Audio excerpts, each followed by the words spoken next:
NCL টি-20 খেলা উপলক্ষে দীর্ঘদিন পর আবারও উৎসবের আমেজ রাজশাহী স্টেডিয়ামে। বৃষ্টির কারণে দর্শক সমাগম কম হলেও বিরূপ আবহাওয়া উপেক্ষা করে গুটি কয়েক দর্শক উপস্থিত হয়েছিলেন খেলা উপভোগ করতে। তবে বেরসিক বৃষ্টিতে উপভোগের মন্ত্রে বারবার জেগেছে শঙ্কা।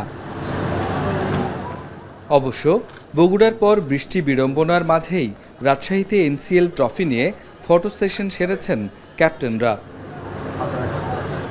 লম্বা বিরতির পর রাজশাহীতে খেলা ফেরা স্বস্তির। তবে অবকাঠামোগত দিক থেকে রাজশাহী স্টেডিয়ামের আরও উন্নতির পরামর্শ দিয়েছেন সাবেক অধিনায়ক খালিদ মাসুদ পাইলট। রাজশাহীতে বিপিএল খেলা সম্ভব কিনা বা ইন্টারন্যাশনাল ম্যাচ খেলা সম্ভব কিনা, আমি মনে করি যে 15-20 দিনের সময় দিলে এটা সম্ভব, যদি আপনি কিছু কিছু জায়গা ডেভেলপ করেন। মাঠ সুন্দর, আউটফিল্ড সুন্দর, উইকেট সুন্দর। শুধুমাত্র 3টা মাঠের বাইরের কাজ আছে। একটা হচ্ছে ফ্লাড লাইট।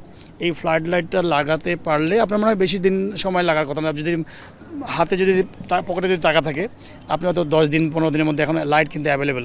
এনসিএল এর পাশাপাশি বিপিএল এর ভেন্যু বাড়ানোর চেষ্টায় বিসিবির পরিকল্পনায় ভালোভাবেই আছে রাজশাহী। ফ্লাড লাইট সংস্কার করলে রাজশাহীতে আগামী সিজন থেকেই বিপিএল সম্ভব বলে জানিয়েছেন বিসিবি পরিচালক আকরাম খান। দর্শকরা আপনার ক্রিকেটকে খুব ভালোবাসে, খুব ভালো বুঝে, এবং রাজশাহী থেকে প্রচুর আপনার প্লেয়াররা বাংলাদেশ টিমে খেলেছে। তো সেই জিনিসটা আমাদের মাথায় আছে যে এমন কিছু ফ্যাসিলিটি যদি আপনার বাড়ানো হয় তাহলে অনেক ভালো হতো। এদিকে টানা বৃষ্টির কারণে বগুড়ায় সাময়িকভাবে বন্ধ আছে এনসিএল টি-20 খেলা। মাঠ খেলার উপযুক্ত না হওয়া পর্যন্ত বিকল্প ব্যবস্থা হিসেবে সূচি অনুযায়ী শহীদ চান্দু স্টেডিয়ামে অনুষ্ঠিতব্য প্রথম কয়েকটি ম্যাচ রাজশাহীতে হবে বলে জানিয়েছেন আকরাম খান। বগুড়ার মাঠটা এখনও 2-3 দিন লাগবে সম্ভবত ঠিক হতে।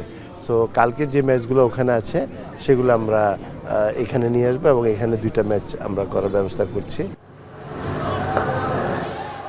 রাকিবুল হাসান, এখন রাজশাহী।